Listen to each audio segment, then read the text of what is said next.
A sua liberdade como cidadão brasileiro está por um fio. Mas chegou um momento que simplesmente não dá mais para nós ficarmos em silêncio. Não dá mais para a gente assistir o nosso país ser completamente destruído. Nós temos que entender hoje, pessoal, que existem juízes militantes.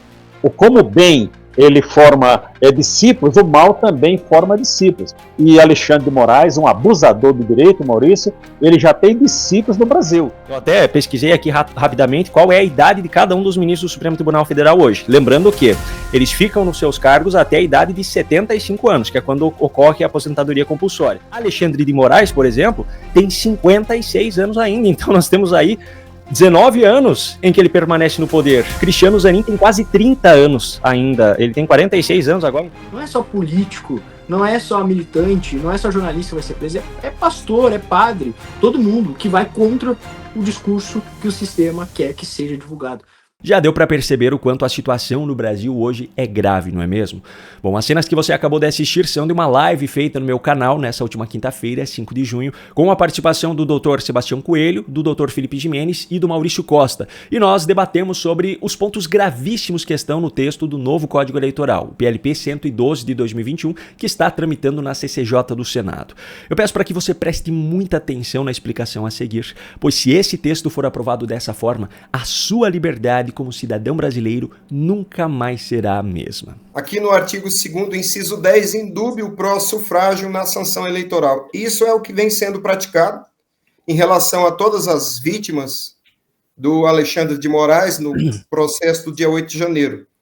Porque na ausência de prova, se condena. Essa experiência praticada está sendo positivada, colocada na lei, e será aplicada a qualquer conduta ilícita tipificada na legislação eleitoral. Engana-se quem pensa que ela será aplicada apenas aos atores da disputa eleitoral. O artigo 7º aqui é um detalhe que parece pequeno, mas ele foi posto para proteger o sistema que realiza o escrutínio secreto de votos, que dá ao STF extremo poder na medida em que os ministros do STF fazem um revezamento na presidência do TSE, administrando o serviço eleitoral e declarando o resultado das eleições. Para proteger essa ferramenta de poder absoluto, colocaram aqui o artigo 7º, alegando que o sistema eleitoral é objeto de proteção do princípio da anualidade. O princípio da anualidade é o apelido que a doutrina jurídica deu ao artigo 16 da Constituição, que prevê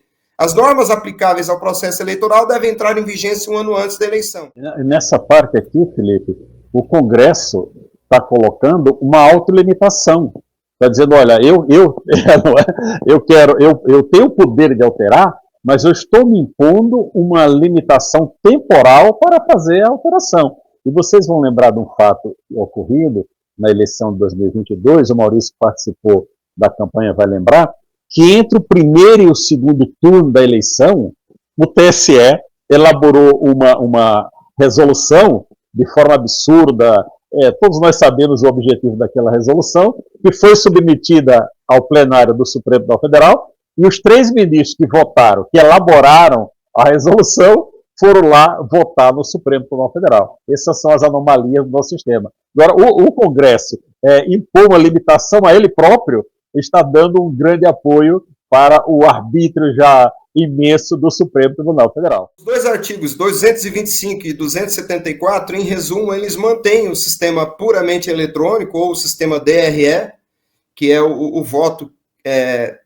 registrado eletronicamente, diretamente. Tanto o artigo 225 quanto o 274, eles estão postos aqui para manter esse sistema eletrônico que, insisto, está sob domínio absoluto e exclusivo dos ministros do STF, na medida em que eles se revezam na função de prestadores do serviço eleitoral presidindo o TSE. Paulo, essa questão da apuração, eu estou aqui com a Constituição, né? Essa Constituição que não é respeitada, ela diz no seu artigo 14, sobre a soberania popular, como é que é exercida, e diz, pelo voto direto e secreto. O que é o voto direto? É a pessoa ela mesma chegar na urna e colocar o seu voto. Não é por procuração, ele é direto. Secreto, naquele momento da votação. Agora, não trata a Constituição da contagem do voto, porque se o voto fosse secreto, ele não seria contado. Ele é contado de alguma maneira. Só que ele é contado, né, Felipe? Ele é contado secretamente. E veja, Paulo, não é questão de duvidar da máquina, não. As máquinas são programáveis, são programadas. O que eu não confio, por vários motivos, e não confio, são nas pessoas que programam a máquina, que dão a ordem para a máquina. Os artigos 344 e 345, em resumo, eles preveem que as auditorias do Serviço Eleitoral, a regulamentação dessas auditorias e os testes dos equipamentos do Serviço Eleitoral serão realizadas pelo Serviço Eleitoral. No 512 há uma previsão clara de interferência no debate político, no debate democrático. O artigo está posto garantindo que sim, haverá interferência no debate democrático. Mas essa interferência é com o propósito de assegurar a liberdade de expressão. Ou seja, eu vou dizer o que o desembargador Sebastião pode falar, mas é para garantir a liberdade de expressão dele. É uma piada pronta. Mas ele está dizendo aqui que a intervenção mínima, não é? É mais ou menos como a censura da ministra Carmen Lúcia, é só por alguns dias, né? Exatamente, é uma interferência mínima. Eu vou costurar a boca do cidadão, mas serão apenas 10 pontos. Vai sobrar um espaço para ele falar por um canudinho. É mais ou menos isso. Essa questão entra no ponto do Marco Civil da internet, né? Essa censura prévia estabelecida, eles basicamente, pelo que eu entendi, eles estão terceirizando a censura. Né? Até de certa forma, o que vai acontecer é as pessoas vão começar a ser censuradas pelas plataformas que vão estar com medo de serem punidas e não mais pelo STF. Não é mais o Poder Judiciário que está censurando. As próprias plataformas vão censurar, né? Então, eu vejo que é uma censura prévia, terceirizada e automatizada, porque os algoritmos dessas plataformas vão começar a ser configurados para excluir qualquer tipo de conteúdo. E a gente sabe o que acontece na prática. É o conteúdo de direita, cristão, conservador, que vai ser excluído das redes sociais. 586, parágrafo 3º, inciso 2. A população não será consultada sobre matéria julgada pelo STF. Então, se o STF disser alguma coisa sobre uma matéria que está sendo julgada lá no controle de constitucionalidade, o povo, nesse regime que deveria ser de soberania do povo, o povo não pode ser consultado. Ou seja, a última palavra nesse país é do STF, de 11 pessoas, não é do povo. Artigo 869, parágrafo 4º. Estimular a recusa do resultado eleitoral. Ora, se eu encontrar o doutor Sebastião numa estação de metrô e disser para o doutor Sebastião, eu estou achando o resultado da eleição muito estranho, porque o cara estava preso. Fez campanha sem pôr o pé na rua. Ganhou a eleição e não consegue andar na rua. Onde ele vai, a polícia cerca. Se o povo vê ele, xinga. O outro que perdeu, onde passa junto à multidão, o senhor não acha, doutor Sebastião, que o resultado da eleição está estranho? Essa minha fala pode ser caracterizada como estimular a recusa. Porque aqui o que está se punindo com 7 anos de prisão é a dúvida. É a dúvida. Quando você tem a previsão no artigo 359-T do Código Penal, que a autoridade pública é passível de crítica, nem precisava estar escrito no Código Penal isso.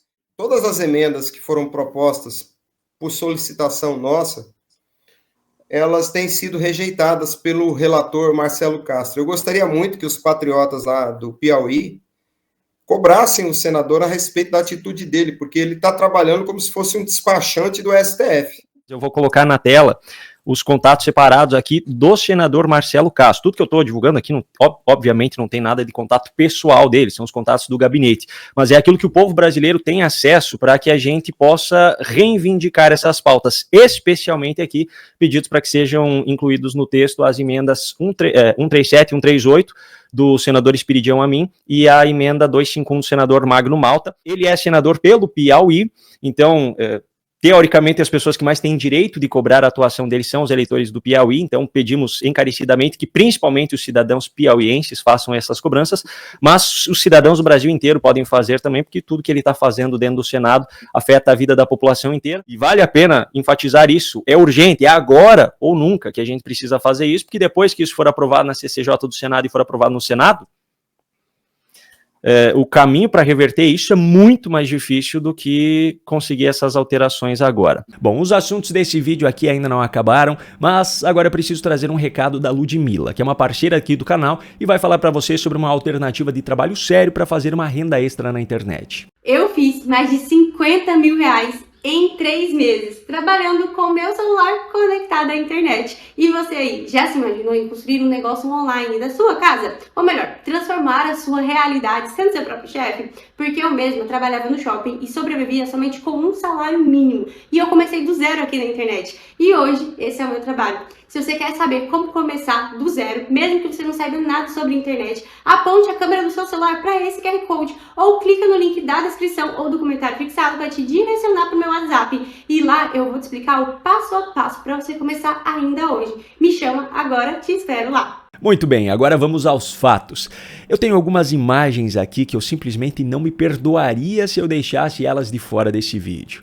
Como você já sabe, Lula está na França. Aliás, não só ele, não é mesmo? Mais uma vez, nosso dinheiro está sendo usado para bancar viagens turísticas para um bando de aproveitadores. Janja, por exemplo, foi até em desfile de moda em Paris, mas sobre isso eu já falei no vídeo de ontem. Agora, a novidade que eu preciso trazer hoje é que Lula e Macron renovaram as fotos do seu ensaio pré-wedding. Você deve se lembrar que quando Macron visitou o Brasil, ele e Lula tiraram várias fotos românticas em meio à natureza. Pois bem, nessa viagem de Lula à França, apesar do desconfortável posicionamento contrário dos dois em relação ao acordo entre Mercosul e União Europeia, e apesar de Macron ter desmentido Lula sobre a guerra na Ucrânia, o fato é que os dois aproveitaram o lindo cenário da Torre Eiffel iluminada ao fundo para tirarem novas fotos românticas. Inclusive, mesmo na presença das suas respectivas esposas, o clima entre os dois estava incontrolável. Fique agora com essas lindas cenas para aquecer o seu coração neste final de semana.